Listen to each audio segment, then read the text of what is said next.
Hello, welcome to Hanging with Bears.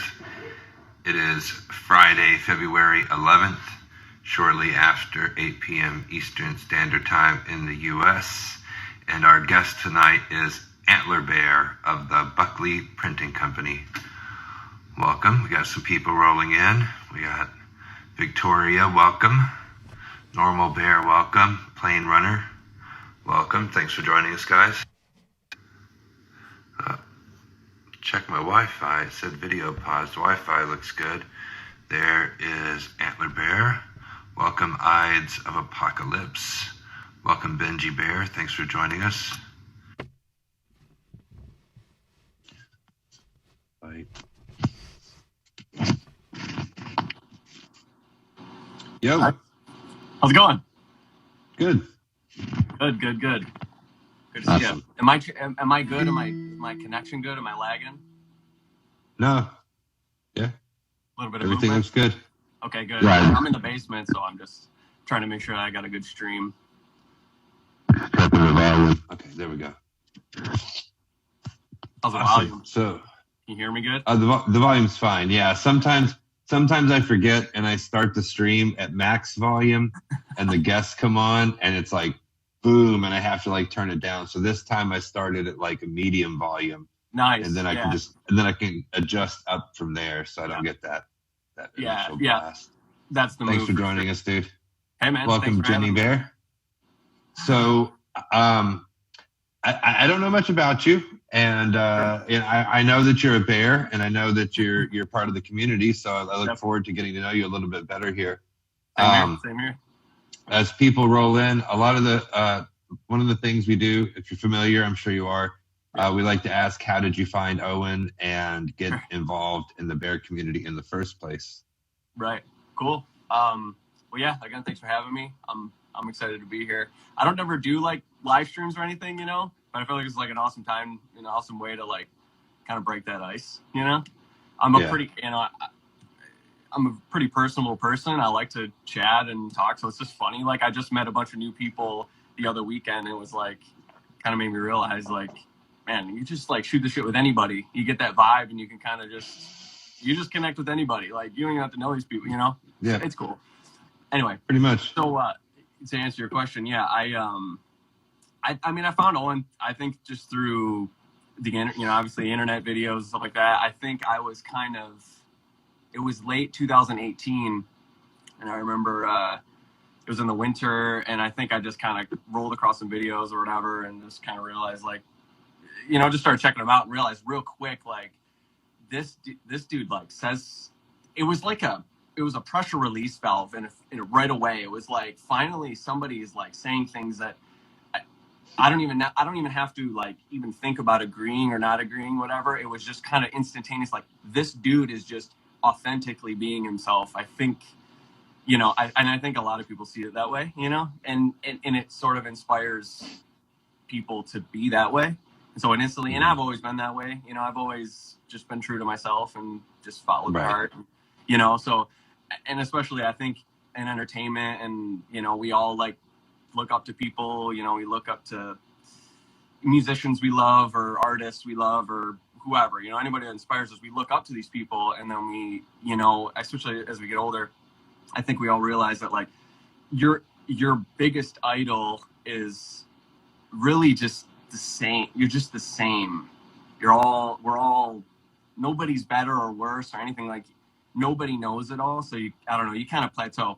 But what I'm saying is I think Owen kind of really made me realize that there are people who have an influence that are not totally consumed by fame or whatever and being so to go on the whole thing, but it was an instant kind of like, I like this dude. So you touched on a point there that I think a lot of us felt was the authenticity. Sure. He was a guy that had a Hollywood background, but when he was speaking to you, it didn't feel like he was promoting the new project or whatever it is, show, movie, telling you something. Right. He wasn't selling you something. Exactly. It was an authentic conversation. Right. Gonna say hi to some of the new people that joined. We got High Five Bear in the house. Welcome, High Five Bear. What's Welcome, up, people? Burns Plane Clan Runner. Bear. What's up, Plane Welcome, Runner? Triple Bear. Welcome, Toronto Jew Bear. Flo Cal Bear in the Nice. house. Rooster Bear. Welcome. Thanks, guys. So you were you found him. It sounds like the White Claw winter days. It might have Yeah, been. it was epic. I mean, I get it, and I've kind of made similar sort of moves. Not similar, but just more inspired. Like maybe just certain things you're doing, like even stupid like coffee. Like I was drinking coffee like crazy, and a lot of us do. But yeah, my wife stopped drinking coffee, and then I was making coffee every morning. And this is super random, but this is just like one of those like life changes you kind of get in, you know. And since that time, I've made a lot of interesting choices with my health or diet or just life moves. But coffee in particular, it's not something that people think about. But like, you know, I cut out coffee and just kind of stop. So I'm just going off of like the White Claw, you know, like stop and drinking in front of all these people, like what that was, like it was epic. So I'm just going on a thing like I stopped drinking coffee for a little bit, and I've had a little bit since I stopped, you know, like every now and then when you stop something, especially abrupt like that, I had a horrible withdrawal and then came out of it just kind of like cleansed in a way of my weight, you know, there was like a spiritual weight about just coffee. And coffee's great. I'm not against coffee.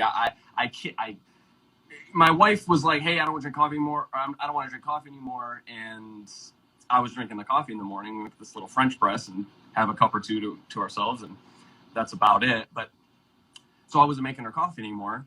And then she got this stuff called chicory root, and yeah, and it's intense. It's not coffee, but it's got that kind of dandelion root and chicory root. You can get those in a blend together. Nice. And it's amazing. Yeah, it's really good. Yeah, I think the chicory root definitely needs to be blended. But I'm going ahead. It's something that they used to the chicory root. It has similar flavor and properties to coffee, but it's not caffeinated. But what they would do is they would, back in the day, I think they would cut the coffee with chicory root. Yeah, you kind of like to, you know, like drug dealers cutting the coke with whatever. Oh, I see what you mean. Cutting it with chicory. Yes, they were taking. They had the coffee, they had the drug, and then they had this batch of chicory root that tastes pretty similar. You mix them together, and nobody's none the wiser. So I think back in the day, it was like they were just banking off chicory root. But it is really good. It's good for you. It tastes good. It's non-caffeinated, but it has a similar flavor vibe. The dandelion and chicory root is a good combination.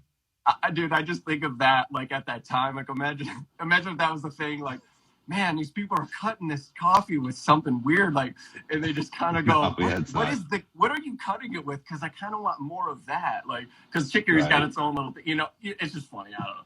But the whole it's more like relaxing. It's kind of the opposite. It's like the similar flavor vibe, right? But that's savory. It has more of a calming effect than a you know, get you going. And I still have 2 cups of coffee in the morning. Yeah. Like every day. I was going to say most days, but it's like every day. Every day I have like 2 cups in the morning just to, just like get me going. Yeah, like I said, the only reason I bring it up is because it's one of those things which, you know, just life changes you make that make you realize that like you can change everything about your life in a super, super short time and do it with intention and do it with like a purpose. And like we bought a house, we've had 2 kids, like since 2020, I've had 2 sons, I bought a house, I've changed like multiple things about my business, like I've just done a crap ton of stuff in the last 2 years. And but just and it's and I think 2 sons? I have 2 sons. I have 2 new boys since 2020. Since so one was in 2020. Yeah, April 7th, okay. 2020. I had my first son. Cool. It's my second kid, but my first son. Okay, so you have a daughter and then 2 sons? Yeah, correct. And awesome, congratulations. Thanks.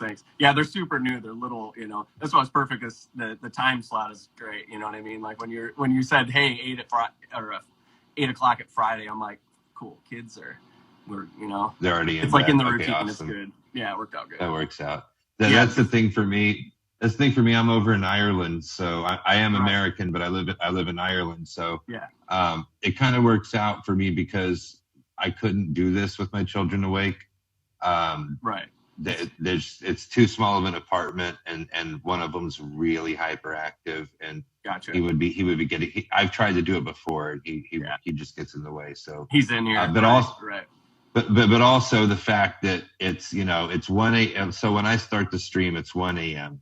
So it's 8 p.m. on the East Coast in America, and that's even kind of earlier. Like if I was living in America, I would probably be going on at like 9 o'clock, where more people are at home, chilled out, kids are in bed, that kind of vibe. But this is, and I used to do that. I used to stream. My stream started at 2 a.m.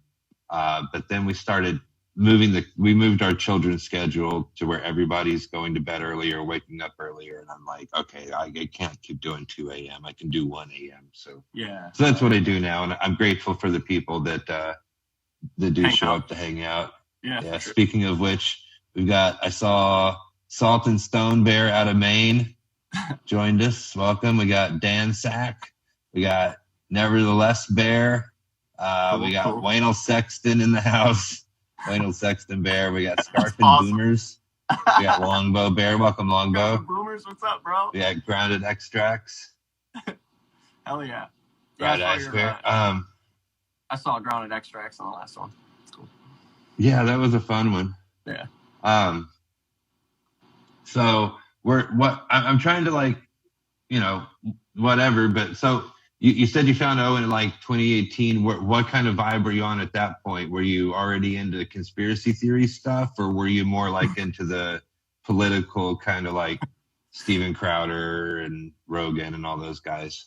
This is gonna be a sweet conversation, dude. I'm excited. Yeah, like I was already. I've been looking back, like I have been awake. I don't want to call it that, but it's like really true. Like once you realize like the way that the world is and what it is and where we are and that we have purpose or, created on purpose, things aren't an accident. Like all those main questions that people never really reach the threshold over. A lot of people, at least who haven't had the experience I've had. I was like 12, like I was playing bass like when I was 9. And I was like consumed by that in a way, like my, drawing and music and I idolized musicians that I looked up to. Now, who I look at as equals and go, you and I would argue, or not necessarily argue, but like you think about it, like me looking up to like certain musicians, especially lyricists and singers in particular for me, and then like kind of being like, oh, identify with this music or it shaped who I am and all this kind of stuff. And then just really realizing that like, man, you and I, we're not, it's nothing of what you have been saying to me or what I feel like you've been saying was really what I thought it was. And so it was those things that really kind of leveled me out, but especially with like Owen, and there's a reason I'm saying that about the musician thing. It's like, there's just it was super refreshing to see that and somebody like make those hardcore choices in real time live, like in front of everybody. One aspect of it was like, I don't think he really had a choice. I mean, he just went with what was happening to him and turned it into something that was bountiful for everybody that witnessed that. And I think especially at that time was like that. It was after they had already moved out to the last house. So it was after that I kind of started, just enjoying and just laughing my ass off. But it was after they moved and they had already kind of set up. And so they did all that stuff. And it was crazy to watch, like this whole process, moving. And we moved houses. So it's kind of like you sort of have you sort of have the entertainment side and just the thing that you can look out at. And because Owen's, it's not like we're buddies, and it's not like we don't know, you know what I mean? Like we have our own lives and stuff. It's like, it was just interesting and nice to be able to tune into something that was like, here's something authentic. Like I don't even have to see it past like a show that people put on, like this is just us hanging out. You don't have like some rigid format. There's nothing really contrived about the conversations you have. But like some people might be coming from a true perspective, but they have to kind of put it behind this little like Blaze TV like thing, or like a different branding, and then you kind of watch somebody like who probably does want to be true to themselves, and you have to watch them in front of a camera. You don't have to, but if you choose to watch, you watch them in front of a camera kind of like lie to themselves in a bit. Now, if you've noticed that at all, like I've watched that happen to all these different people, and I think Owen is an exception to that, and then obviously all the other people that kind of realize like that's what to do, that's what you do, just be real, and people will enjoy it and not make a I don't know, I don't want to say not make a huge fuss, because Owen has like basically created his own genre of making a fuss in a way, like Owen has a specific thing that people, it's like he created his own genre of truth telling, you know? Do you Yeah, well, it's a yeah. I don't mean to. I don't even know if it's new. I don't even know if it's new. I'm not trying to like be disagreeable with you, but sure, it's not even really new. It's kind of what comedy always did, was to expose uncomfortable truths. Right. I see your point. A more palatable way. He just brought it to like the real underground truth movement. You know what I mean? Maybe it's like style. Maybe it's the style. Yeah, I mean, you get surface level. I mean, you get mainstream comedians might do some surface level quote conspiracy theory jokes, but you never had somebody of that like caliber dive into the topics that like the real people like us were already talking about. So It's like, wow, we have this like high caliber Hollywood comedian performer, and he's talking about the same stuff that we're talking about. So it's like, it's, I don't know. So yeah, I'm not trying to be disagreeable, but it's like, I don't even know if it's new. I think it's just applying that same kind of the comedy to the dark situation of conspiracy realm, you know, which it is dark. And we did need a comedian bard. I think it was great for me when I found him too, because I had already been in conspiracy theory for a while, and it's like very, very dark, especially with some of the doom and gloom, black-pilled YouTubers and personalities, and it's like nobody was really bringing any kind of levity to the situation, and so it was a breath of fresh air. Beyond, like that's next level. Like Solutions is way next level. It was just absolutely, man. Like even when you find him initially, it was like the breath of fresh air was being able to laugh about, being able to laugh again, and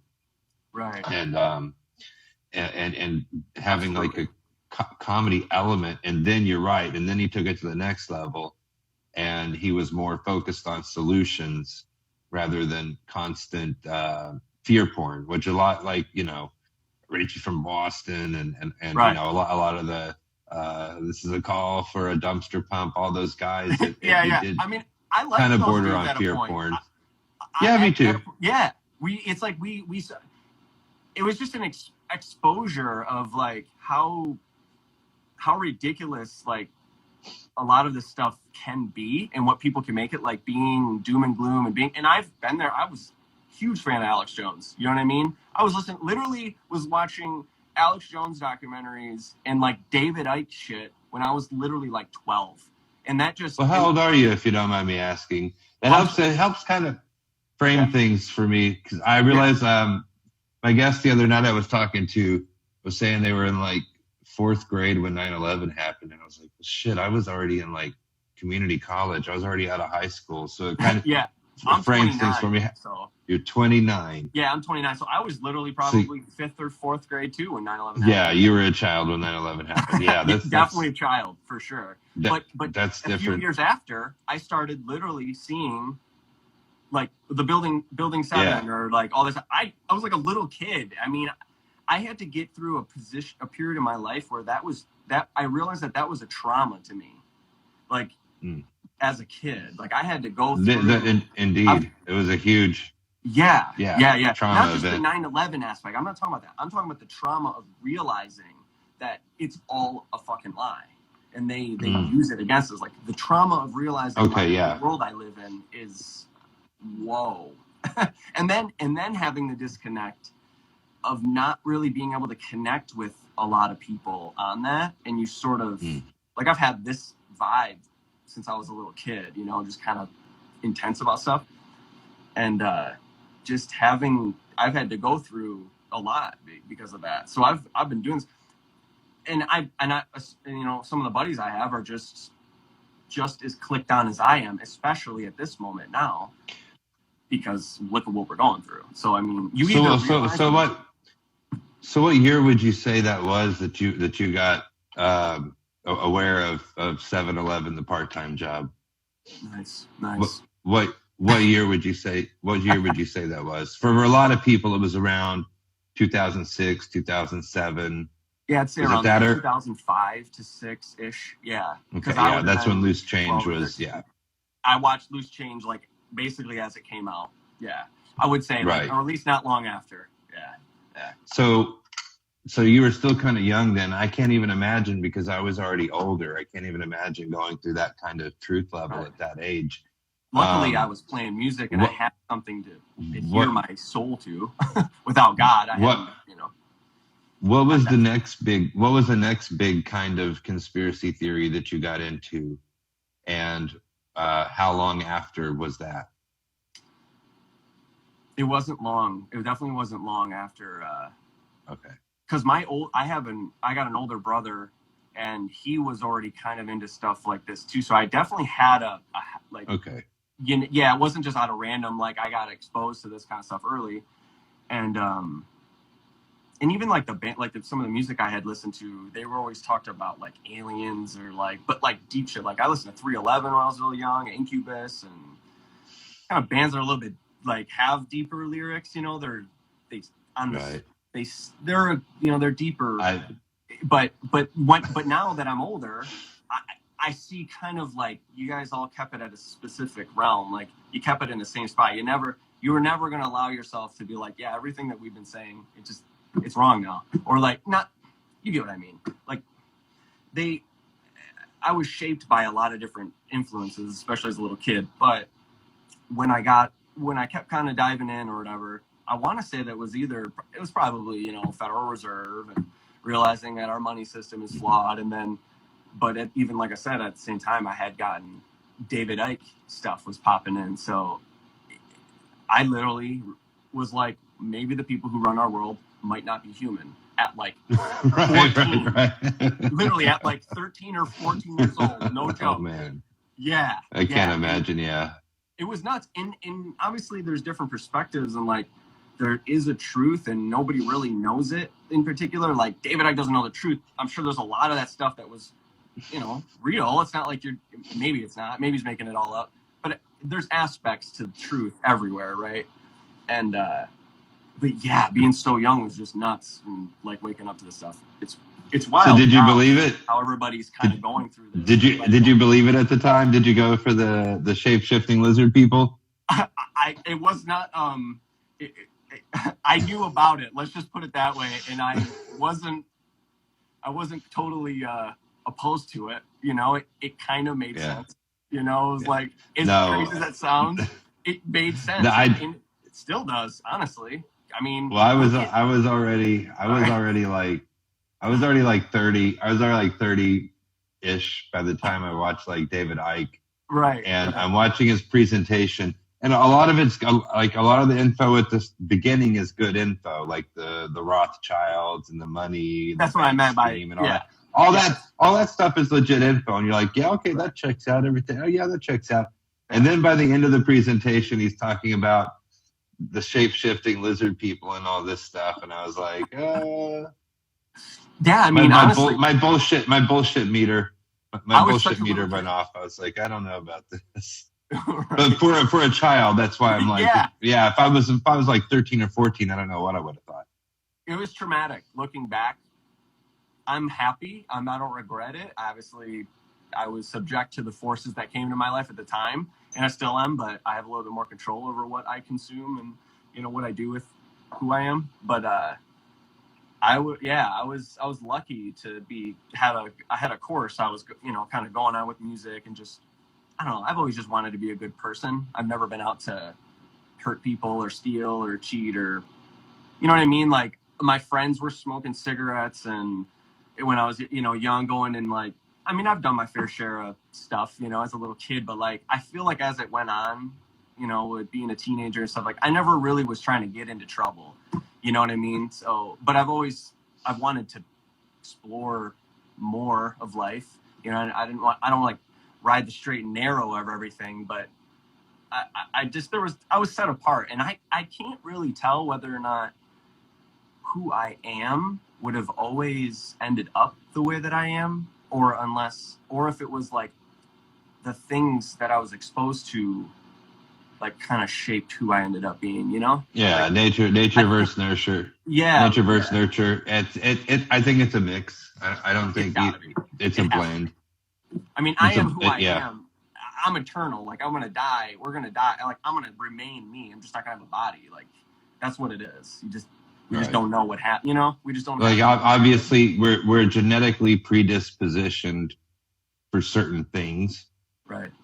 But then the things that happen to you while you grow up along the way also molds your personality and how you conduct yourself. Absolutely, yeah. So what's up, Deep Blue Sea Bear? Thanks for joining us, man. Whereabouts are you? Yeah, Deep Blue Sea Bears in Florida. Jacksonville. Yeah, I'm in Michigan. We're just like northwest of Detroit area, about an hour drive in Waterford. Okay.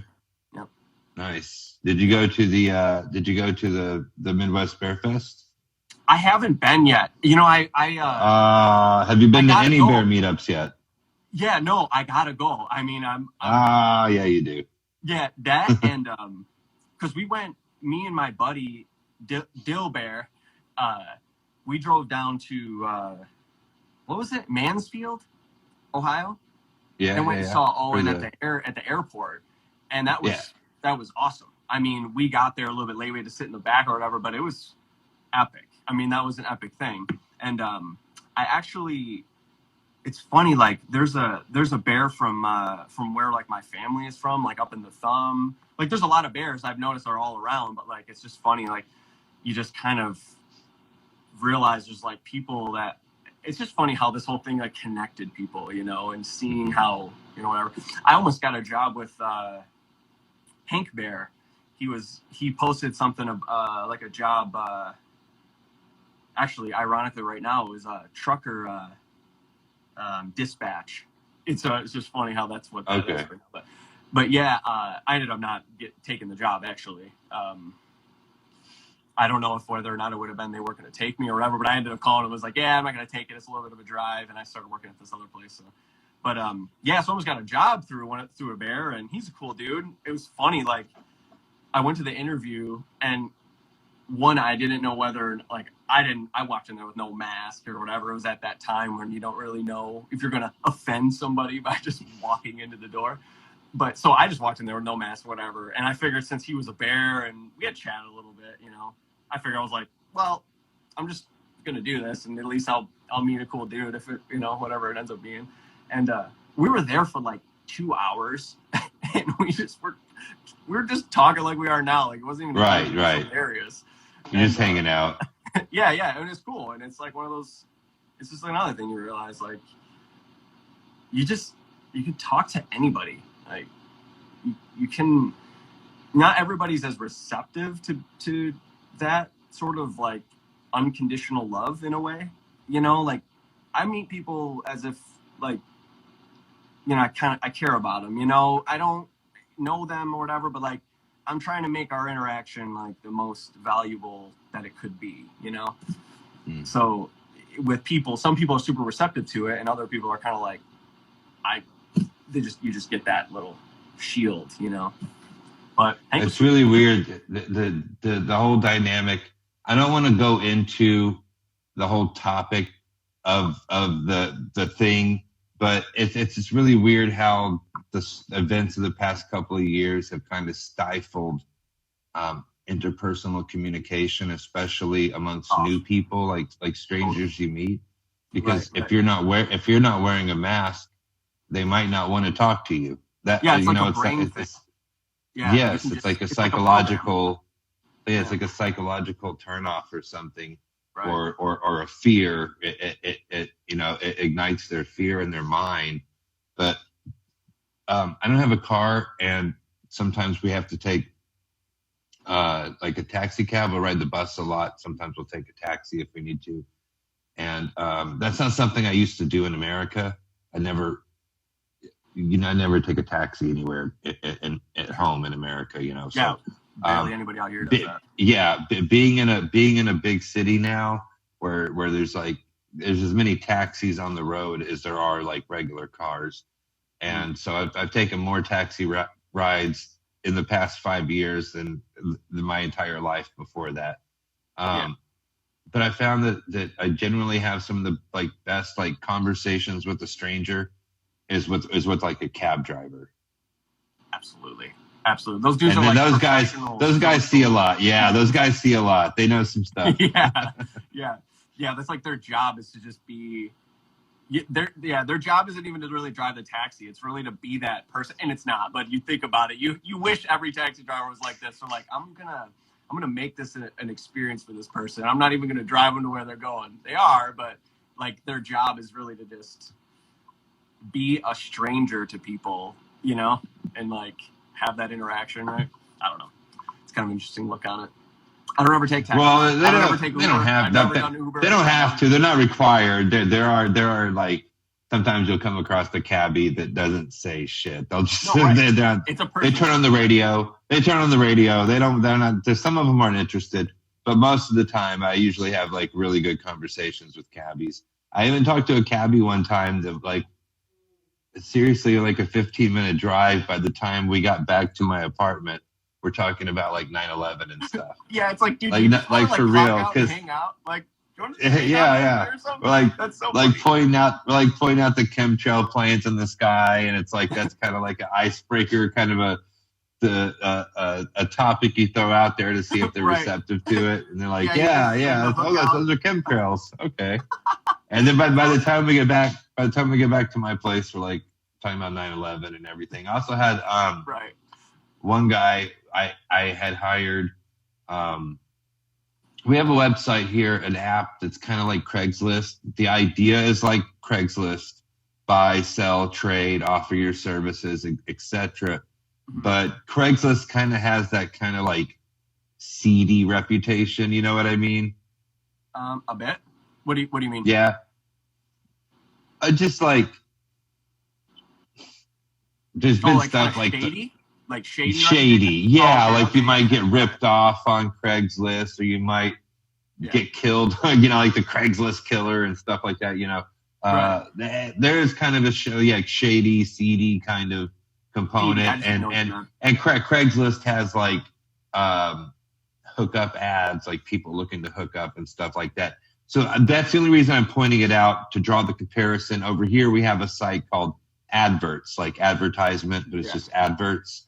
Cool. And it's similar to Craigslist, but it doesn't have that seedy factor. There's no like personal ads. There's no hookup ads, and you have a user profile where after you do a deal with a person, you can score that person and they can score you. So you can, when you're going in to consider making a deal with a person, you can see their score, that other people have, like how many good reviews, how many negative reviews, comments, etc.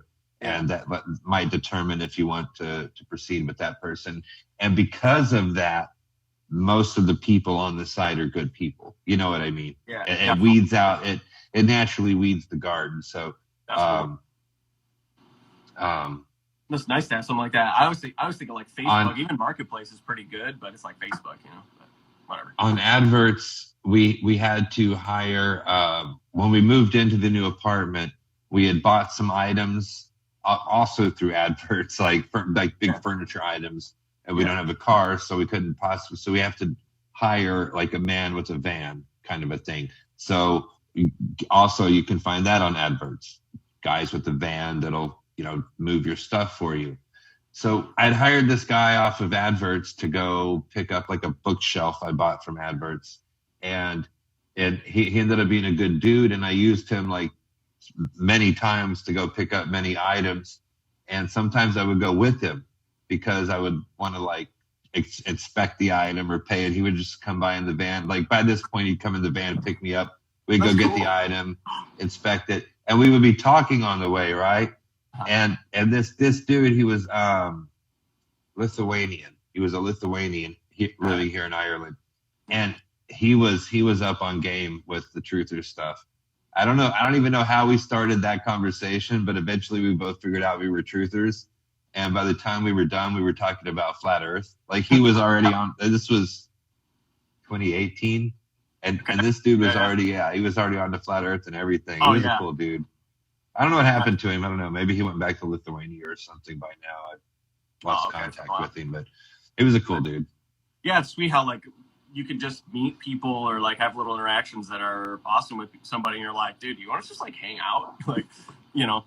But yeah, it's funny. You mentioned flat Earth or whatever. Like I had basically I remember it was like literally like 2015 or it was 2015, 2016. Like my buddy showed me who I had started doing T-shirts with, started doing the printing company with.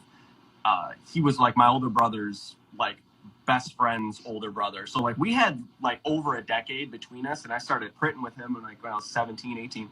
So we had been friends, and we kind of were just into this shit for a long time, you know, together, hanging out, printing T-shirts in the garage and whatever. And so he's still one of my best friends. And he showed me this dude. He called himself Stephen Christ. You ever hear about this, like the concave Earth thing?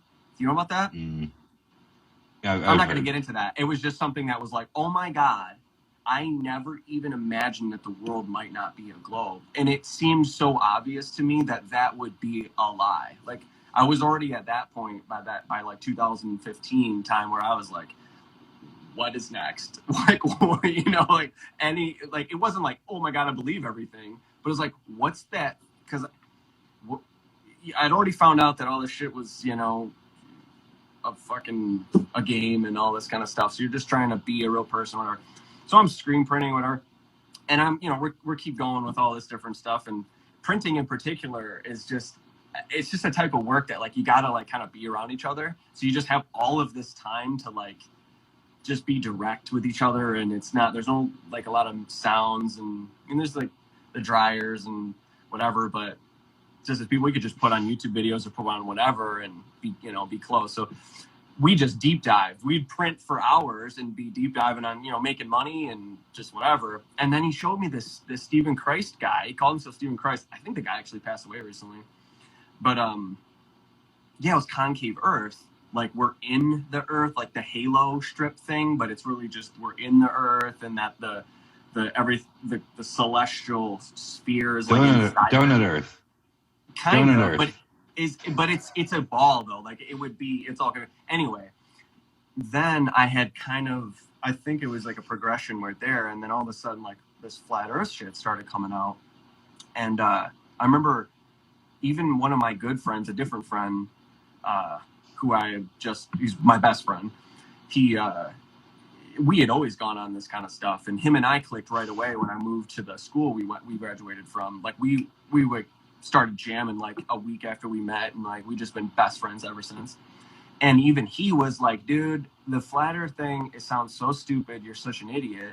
Like, and he was just being sincere. Like he's a cool dude, he's a brother to me.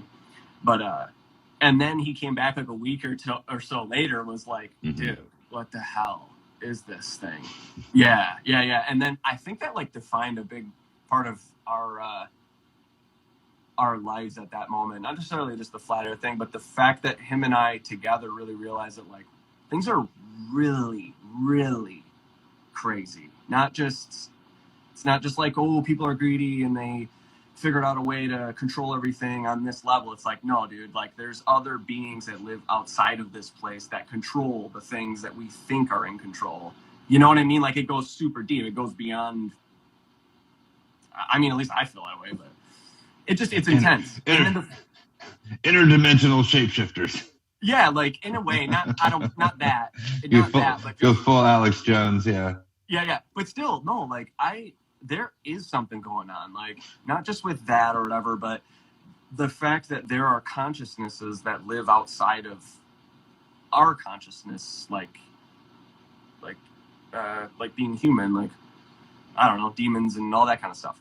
But the flat Earth thing really made that even come to a collected as well. Like thinking about it reshaped the whole alien narrative. It reshaped all this kind of stuff and made it way Everything, more yeah. palatable.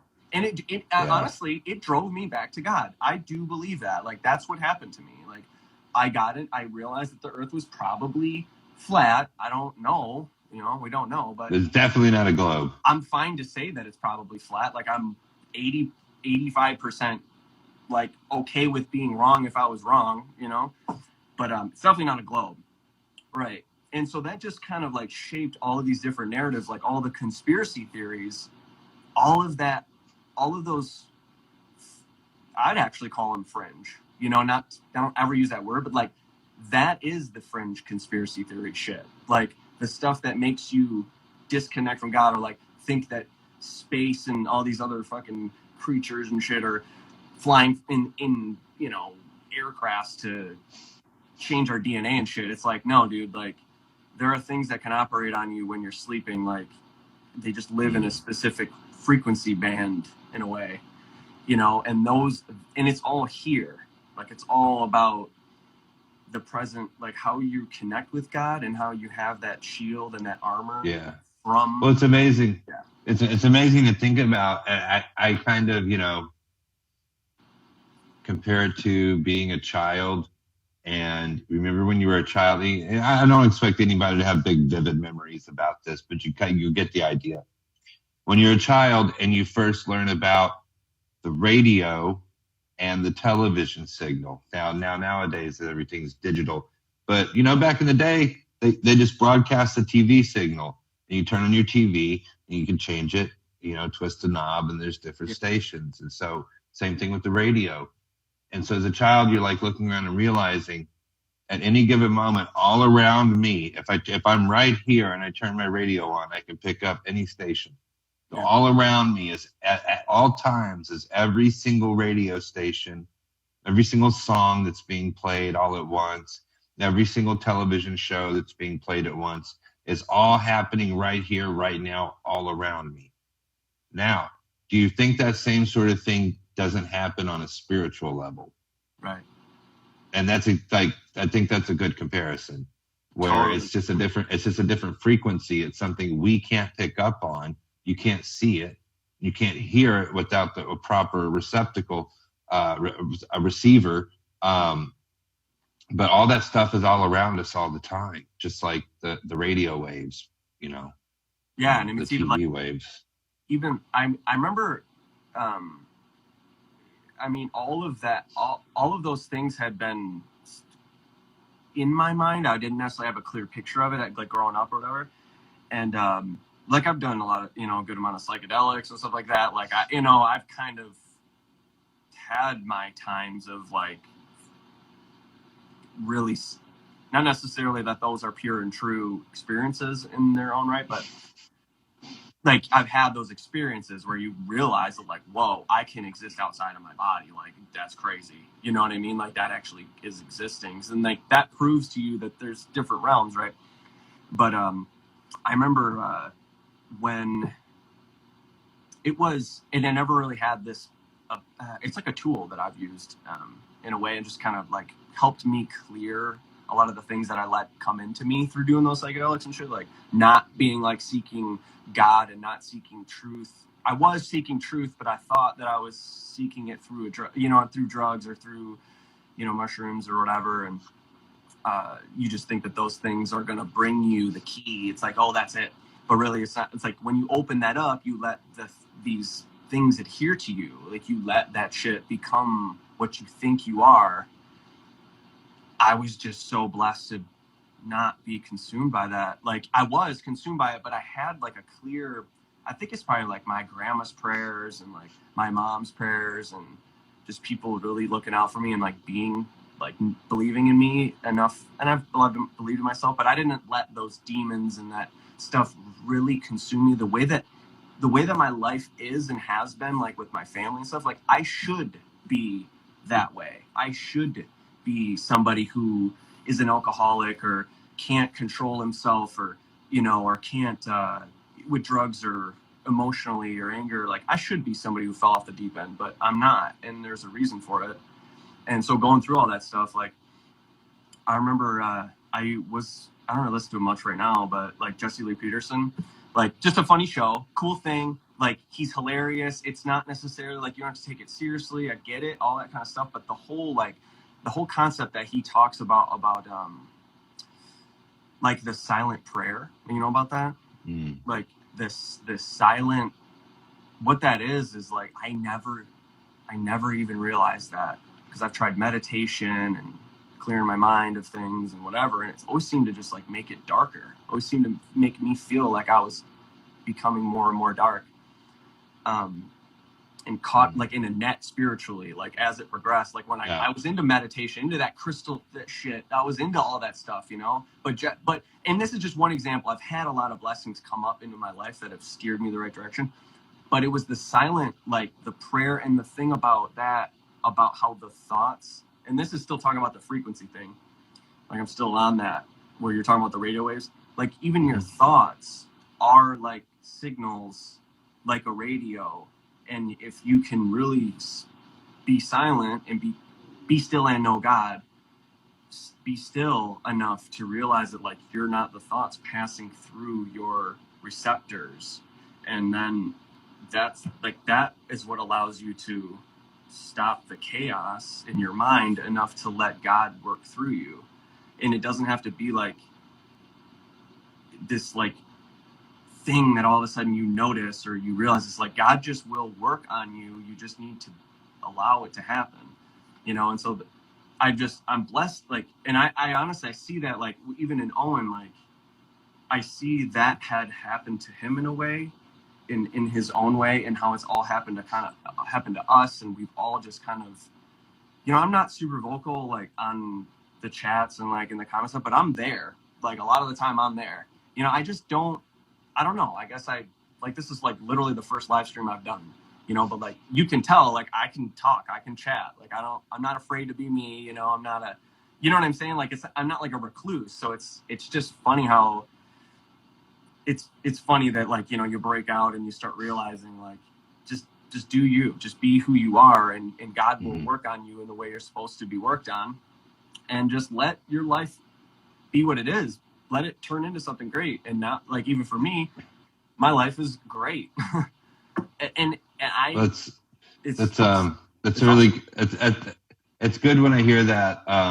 That's a positive effect, I think, that happened for a lot of people, right, when they got into the truth about flat Earth, whatever you want to call it, non-globe Earth.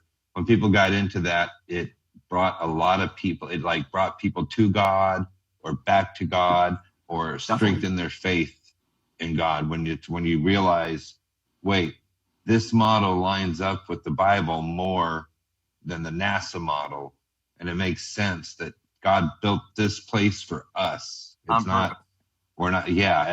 puts everything into perspective. So I think it had a great effect on that, where it's either bringing people to God, bringing people back to God, or strengthening their faith. I think a lot of that happened.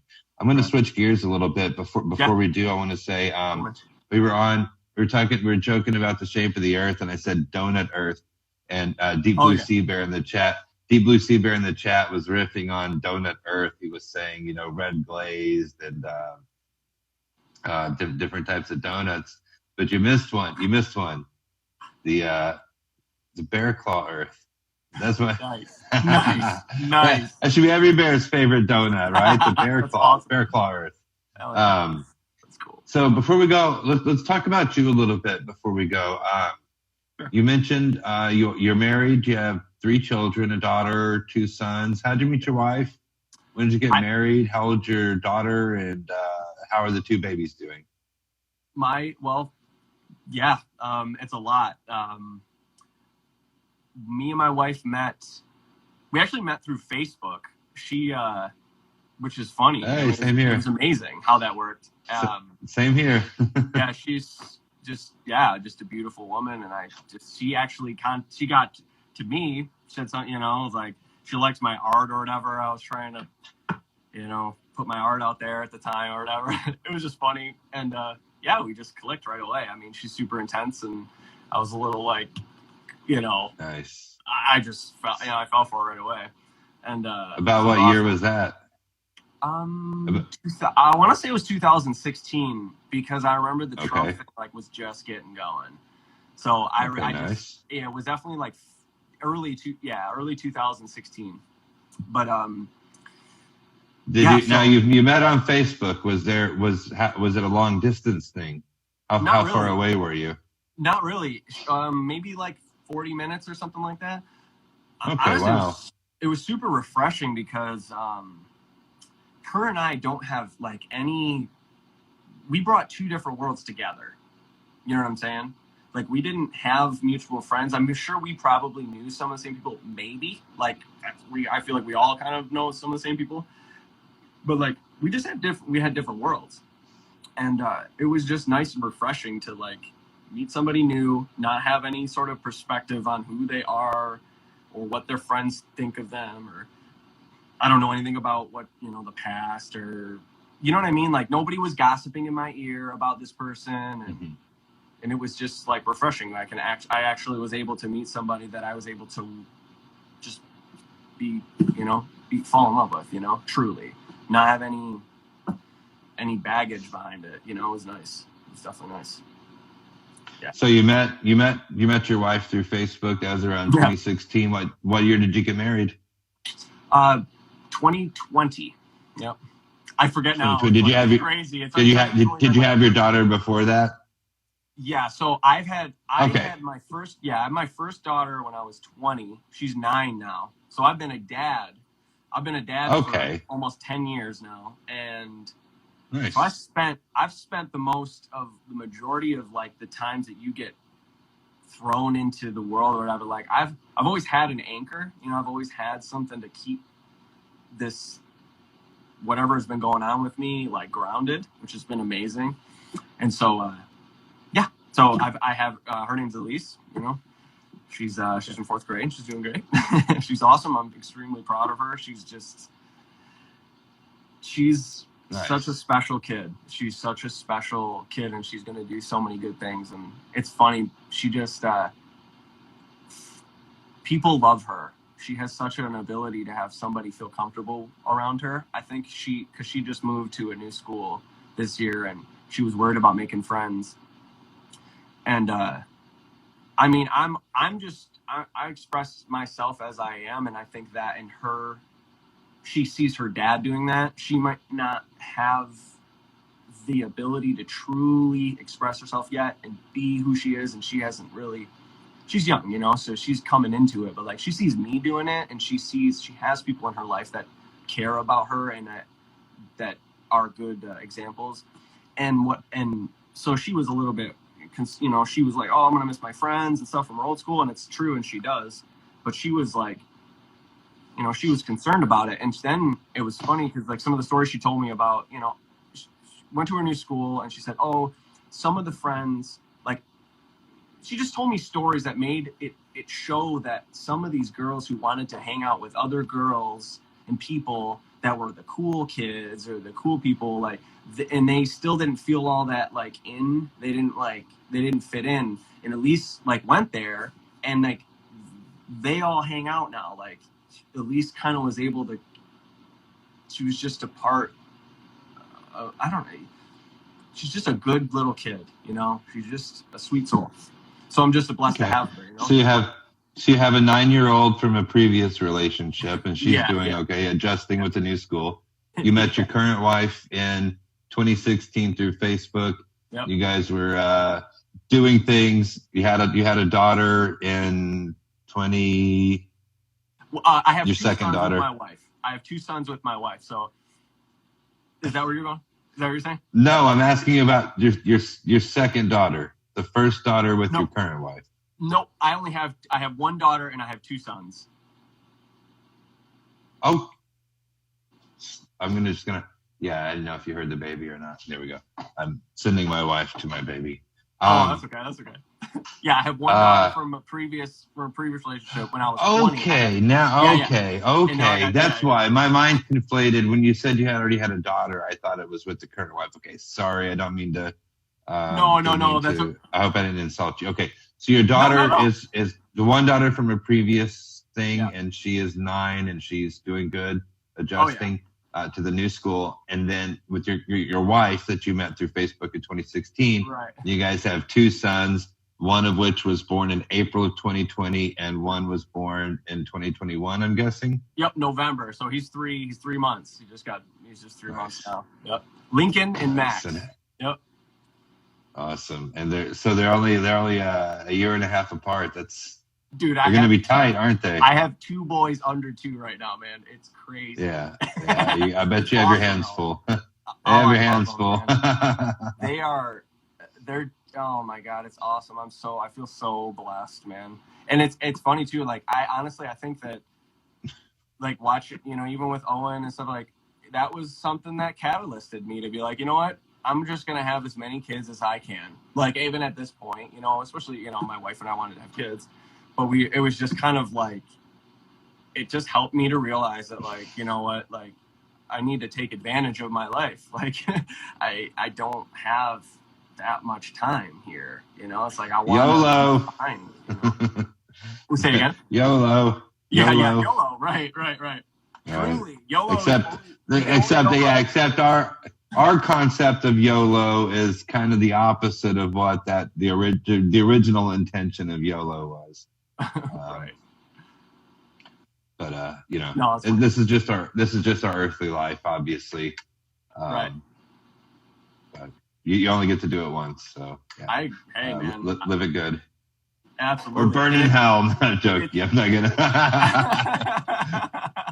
just turn into Steven Anderson over here and jump up on my pulpit. Are you ever going to hell? Are you ever going to hell? Get out of my church. If you don't believe the words I'm saying, you get out of here. That's hilarious. Oh yeah, dude, that's so funny. I crossed that guy, and I've checked that dude out before. In the past, it's like just funny, man. Seeing how people like. No, here's the thing. I found Steven Anderson before Flat Earth hit. Right. So it would have been like 2013, 2014 when Anderson did a series called The Jays and Their Lies. Yes. Which was, I believe, based on the a similar work. Yeah. But okay, so Jays and Their Lies series, and I'm sure it's not on YouTube anymore. But back then, it was on YouTube, and it was a great series for naming the Jays and all that kind of stuff. And it was a build up to a documentary he made called Marching to Zion. And Marching to Zion was good. I think I've seen it. I'm pretty sure I've watched it, honestly. Right. I'm pretty sure I've seen it. So based on that, the Marching to Zion, and everyone was getting J-woke at that time. Yeah. I thought he was an okay dude. He's pastor, family man, or all that stuff. And I'm like, oh, okay, he's naming him. He's got a family. He seems like a good guy. He's saying yeah. But then after Flat Earth entered the scene, it's one thing. It's kind of like Owen says also. It's like, hey, if you have a different opinion on that, that's fine. We don't even have to talk about it. We can still be friends, or whatever. Steven Anderson is the exact opposite. He went like ballistic. He went crazy over Flat Earth. Right. He went crazy, over the top with people in his congregation had been introduced to it through the internet, and they were discussing it in his church, and he overheard it, and he was like standing on his pulpit screaming at them, if you do not discuss that's like a silly thought, and if you discuss silly thoughts, that's a sin. I won't have you discussing these topics in my church. If you want to think the earth is flat, get out of my church, and that kind of. Yeah. He went nuts with it. Right. To a point where it's like, I don't know if I want to be around this guy anymore. And then he kind of went off the rails with the gays as well. And it's one thing to make a stance, obviously. Be true about things. To say, sodomy is a sin. The anus isn't a sex organ. Right. I have an opinion. I'm not hide my opinion, but he was going above and beyond to be like bordering on being like Westboro Baptist type. You know, he was just a hair away from being full blown Westboro Baptist, and I think Big Bear might be onto something with like, hey, you know, it's a fine line. It's like, you know, people say with O, and he's like, well, you're always saying, you know, Steven Crowder's gay and Rogan's gay, and you're accusing these people of gay. It must mean you're the gay one. It's like, no, sometimes somebody just has to call it out. Somebody just has to, you know, be the child emperor wears no clothes.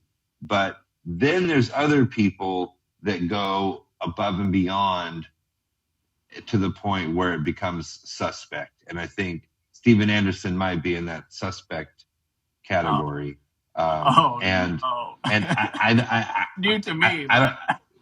Well, we talked to J Bear Wednesday night. There's been some rumblings, and it's out there now. So there's been some rumors, some allegations about Jesse Lee Peterson. Oh no! And I know you were talking. I know you were talking about him earlier, so I thought you might appreciate this. J Bear is local. J Bear is local, and he's gone. He's like been an attendee of Jesse Lee Peterson's church.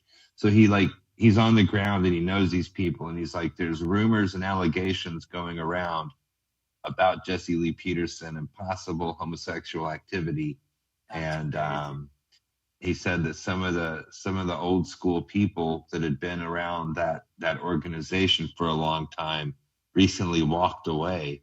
So that's never a good sign. It's never a good sign. Actually, yeah. But the same thing with like Steven Crowder when Owen and Jared and Sven and everybody left. It's like something's rotten, you know. Right. But I don't know. I'm not saying Jesse Lee Peterson is rotten. I'm just saying. No, man. It just seems odd. No, things get like that, especially when you got a camera on you and you got to do it every day and you got a show to put out or whatever. Like people, you just see it happen in all of these different crews. Dude, it happens in every single crew. Like it happens all over the place, everywhere, especially if it's in front of a camera. Like all the media, all the different little alt media, like the bear community, like everywhere. There's always these little like things just get weird when you got cameras on you, man. Like it just gets it's like even right now, like I don't ever live stream. I don't ever do this. Like the most person I FaceTime is my grandma, like legit. And it's awesome. I love it. But it's funny.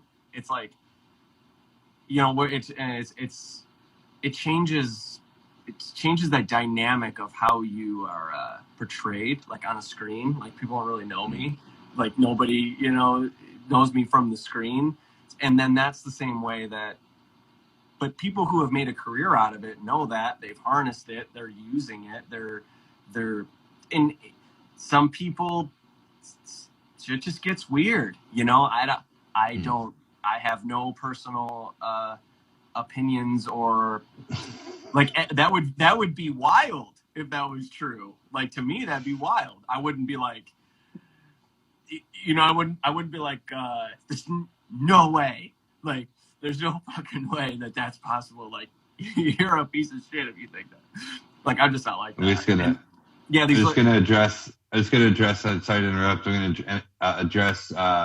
Grounded Extract said that Anderson always seemed like a hateful person, and I agree. It's like looking back, there's for sure. There's something about that attracts those kind of the leather daddy boys, the LARPers that like to wear the leather boots and wear their Hugo Boss outfits. You guys know what I'm saying.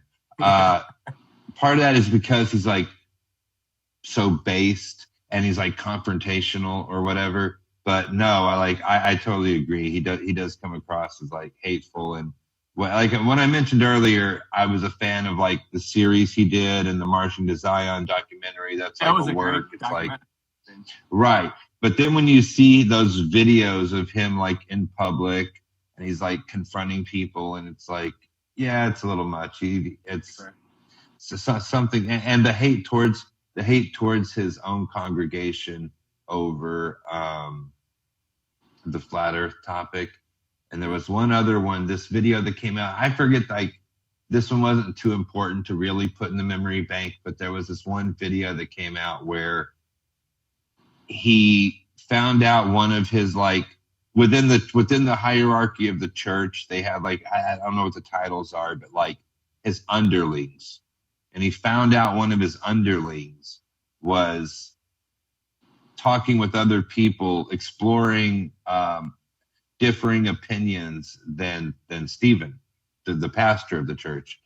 And so he made this big public display where he had, like, all the important people, the higher ups in his church, was there in the room, and he called out this underling in front of everybody to be like, "Oh, I heard you were going around and telling people this and this and that to try to contradict me, and it's like this," and it's like,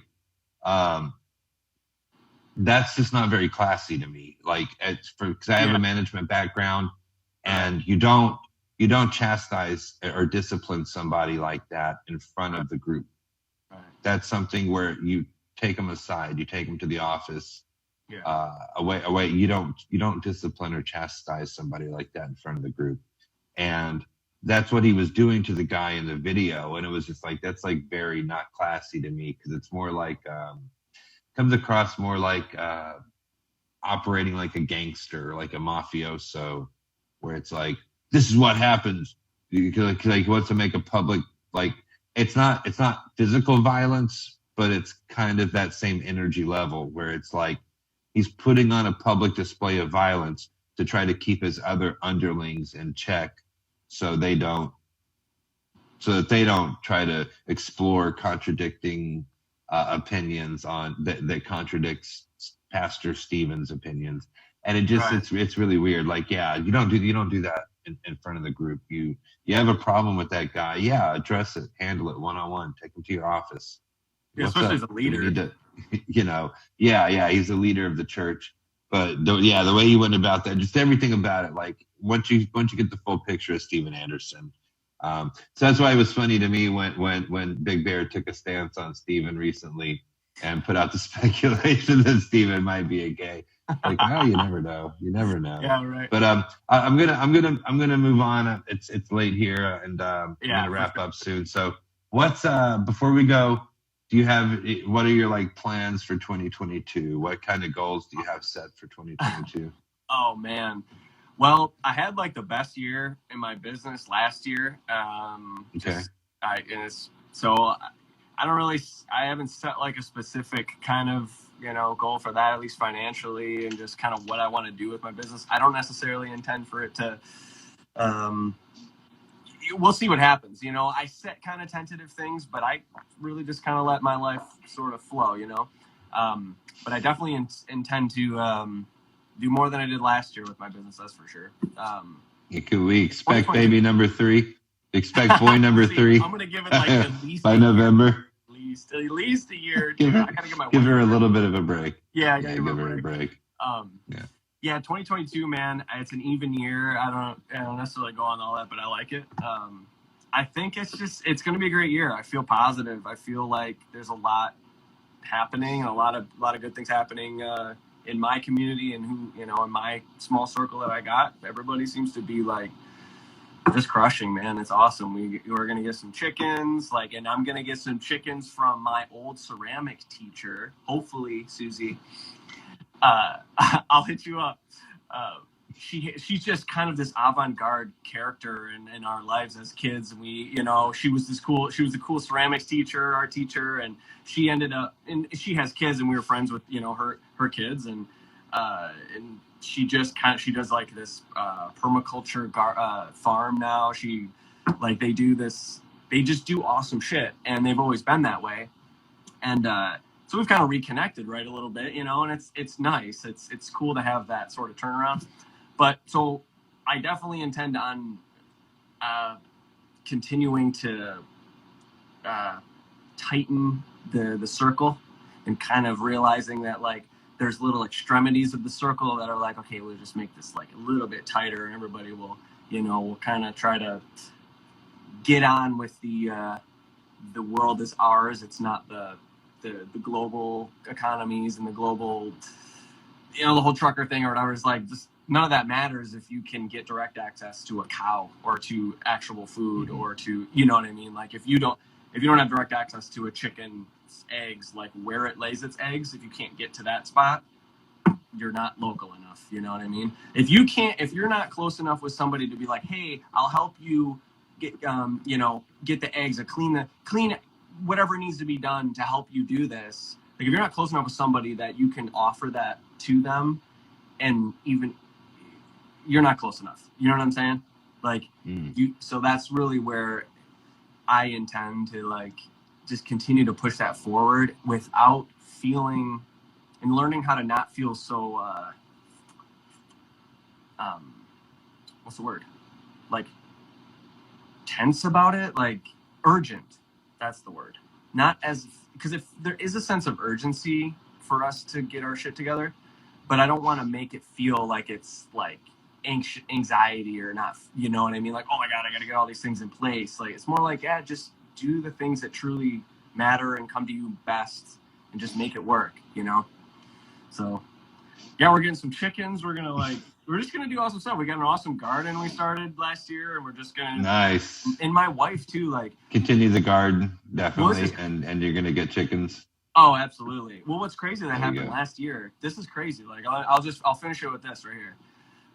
What happened at the end of the year last year, my wife worked for a big corporation, Fortune 200 company, and been working there for years, couple years, made good money, and been working there for a while. She worked there with Lincoln, so he would go to daycare for a bit, and then it was hard on her. It was hard on me, too, but it was really hard on her to be at work, and she was at home too, so like it was rough, man. Like she kept him, like a lot of the time she would try to, and it was just a thing, right? Okay, so we wanted her to be home. We wanted that to be a thing, and it was like we didn't know how to do it financially. We didn't know how to do any of these things as without the fear. And so in November, she got all this vaccine shit was starting. Her company was putting out letters to her that like, hey, we're going to force you to do this, blah, blah, blah, all this kind of stuff. She's talking to her coworkers about this crazy shit. And like, I don't have that situation.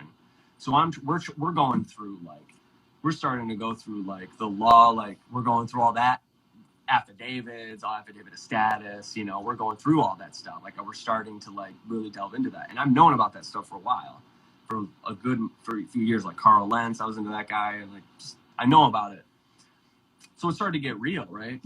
And so without even having to fight that battle or anything, I do believe that God did this to us. And he got the company to sell her job to Mexico. So God basically came into our lives and went, we're not gonna have you fight this. We're not gonna have you go through this. I'm not gonna have you go through this, and we're like, you're not gonna have to fight this battle. Here's what you need to have happen. Your wife is gonna lose her job, and it's gonna be at the same time when you're gonna have your second son, and she's gonna be at home, and you're gonna go and take care of what you need to take care of. And so for me, that happened to my life. Like God just was like, it's your time to grow up and be a man and do what it takes to like take care of your family, let them have give them the best send off and direction as you can with these young boys in their life. When I had Elise, I was 20. I'm doing my best. She's turning out great despite me having to grow up while being a father, right? Now, God basically strips half of our income away, puts my wife at home. I take on the responsibility of just being financially the provider, being a father, head of the household. And we got the life that we wanted to have happen without really making any changes. Like it all just sort of changed and just aligned. Like, so now we all of a sudden are in a situation where we do get to kind of, it's crazy. It's like we got guided. We don't have like a lot of debt. We're not stuck in a bad situation with past and stuff like that. It's just, we got fresh. And I honestly, 2020 and all this shit that's happened has been the best thing that's ever happened to me. Like Nice. The world, yeah, like the world doing what it's doing right now made my life extremely simple, and it just gave me like clarity, which is ironic to say, but it's true. So And two boys. Yeah, it's crazy. So that's where I'm going through right now. That's my current day today. Definitely, God will provide. It's going to be a roller coaster for the next few years, I think, for a lot of us. But God will provide. I agree. And we'll be all right. Yep. All right, man. Well, thanks for joining us tonight. Absolutely. And thanks for everybody in the chat. I am going to go to bed. I will see you guys next week on Hanging with Bears. Peace. Thanks, man.